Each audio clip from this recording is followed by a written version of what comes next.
because it's probably going to be correct. So in the end, all of you should pretty much, especially you guys being so young, should probably understand that volunteering is really, really important, and then you should use that to essentially try to give back to the community as much as possible. Thank you.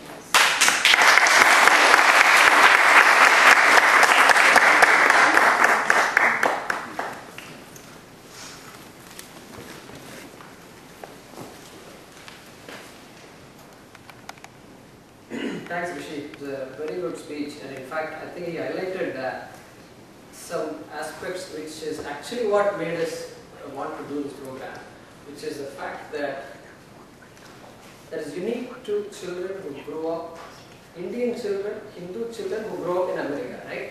And all of us, I think, relate to that, which is different from, I came from India when I was already grown up. I was 21, 22 years old. And then I didn't go to school here, right? And so the type of pressures I faced were very different from the type of pressures our children face. So they are growing up at a young age, vegetarianism is an example. Okay? Now, by 21 I was already a vegetarian. So my co-workers used to make fun of me also. Jay, what is this? You don't eat meat? You haven't touched the steak and this and that? I said, it's too late, too late, not for me anymore. And I used to keep them in good humor, right? So I used to tell them things like, hey, as long as there are elephants, I'm in good company. Elephants are vegetarians. So like that I used to say, hey, what about horses? Horses are vegetarians too, so don't forget that. So I used to make fun like that. But the children, it's a different situation, because now the child is alone, and then there's so many children making fun of the vegetarian child. So not easy at all. So that's why I appreciate and respect what our children have gone through. And it's important that we also think about it a little bit. And he said, I stuck to what my parents told me. Finally, that's what is left, right? And so afterwards, of course, we grow up and we realize that, hey, you know what? I'm proud of what I did, right? So thanks for sharing that experience. And he also talked about things like when he studied the philosophies, Western philosophies, I found that some of the ideas actually have come from Hinduism. How can you even say that without knowing some of Hinduism itself? And then he recognizes that there. And interestingly, he put it in a way that said, the credit was not given to the original source. Actually, there is a book written, American Veda, by Phil Goldberg. The whole book is written on this, how Western philosophers took Hinduism. Recently published book. Probably you can buy. Okay. American Veda. Right. So there's a lot of that coming out. The more we understand our own culture, and the more we study the Western culture, then all these things are coming out. So some of the work we do at Ashram GS Satsanga is precisely to address some of these topics. Hey, first we need to know ourselves and our culture properly. Then, and only then, the adults can encourage the children to know more. Because you push the children to study the classes, but then I won't study as a parent. That doesn't work. We want as a family, we want everybody to be thorough. And then of course to be able to express that knowledge and in our schools and out there, and then so on and so forth. So thanks Rishi for that excellent presentation. So next I'd like to invite Hamsika Chandrasekhar. I've seen Hamsika growing up from a small girl onwards, and 2001 is when I met their parents. I came to Houston in late 2000, and 2001 I was looking for a Sanskrit teacher for me to learn Sanskrit. Okay, and so I had known some Sanskrit, but then I wanted to get more thorough with it. And then somebody told me there is a person called Chandrasekhar who was teaching Sanskrit in the Meenakshi temple. So then I met him, I called him, then I ended up talking to them, and they went to their home and so forth. That is Hamsika's father and mother, right? So then I used to attend his classes in Meenakshi temple. It was very basic, so it was not new to me, but I wanted to be part of the curriculum itself. And that's how I got exposed to the Meenakshi temple program and things like that. And then of course she was a student there. And then so she's come a long way since then, and she's very talented. Now you've seen her resume in the email, right? A lot of things she's doing and she has done. What that resume doesn't say is that she's also an accomplished Bharatanatyam dancer. And she had her Arangetram done probably about, I'm guessing what, 6 years ago now? Yeah, I was 14. You're 14, so that is 7 years ago.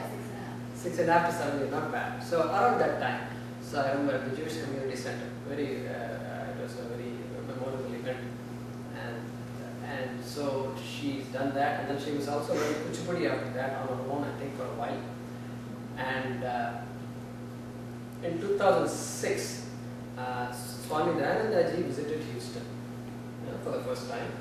And so during that program, that's when officially Aim for Seva was launched. Officially, we were all blessed by, to have him here, even though we had classes going on. And on that event, she danced as part of the event. All of you remember O Shambho, right? O Shambho. Yeah? Shishika, you danced for it recently, remember? Shishika, at least raise the hand. Yeah, good.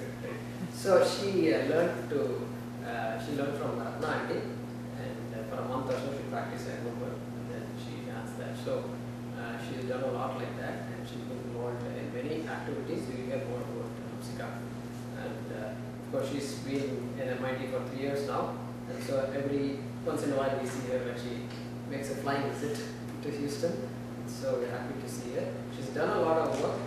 She's done a couple of projects in India itself. 2 separate months she spent. Last December she was in Gujarat, and then the December before that she was in Tamil Nadu, working with some of the tribal communities there and understanding the healthcare needs and so forth. I'm sure she'll talk about that. But so we look at her as another role model in our community. Please welcome Hamsika. Should I sit or stand? Whichever. So I didn't come with a prepared speech or anything like that, but I'll just speak a little bit about, I guess, the last 10 years of my life and everything I've done. So I first came to Houston in 1999, and I was almost 9 years old at that time. Now I'm 21, so it's been a while. And almost as soon as I came, my parents enrolled me in the Meenakshi Temple classes, and I went for a few years. Then we started classes in our own home. So every weekend my parents would invite everyone to our home and they would teach every single weekend. And just in general, I'm one of those people that learns a lot from watching other people and then seeing what they've done. And I think one of my friends, she put it the best way. She said, she was talking about MIT and why we've all come, why like me and my friends have all gone to MIT. And she said, we came here to learn from others and be ourselves. So we didn't come to be just like other people. We came to take the best parts of them and then incorporate it into our own lives. And that's kind of how I approached everything. So for me, from the very beginning, that was my parents. Most people look at the weekends as a time to just relax and kick back and not really do that much. But every single weekend, my dad would get up early, pull the covers off my bed, and sprinkle water on me if I really didn't wake up. All of us would get ready, shower, and then be ready to invite everyone into the house and to have those classes each weekend. As I went through high school, it became difficult for me to participate in those classes every single weekend because even now my brother isn't here because he's gone for math competition or something like that. But the weekends got taken up, but watching my parents still do all of that never went away. So when I got into MIT, I was very, very lucky. There are thousands and thousands of people who apply every single year, and their admit rate is 10% or even less than that now. And even as applying, I told myself that it was definitely a reach school, meaning that I was reaching for it, but that didn't mean that I was going to hit it by any means. So I applied early, I got deferred, and to me, getting deferred meant that, okay, I was right, MIT is not for me. So I kind of gave up a little bit. Then 3 months later, I got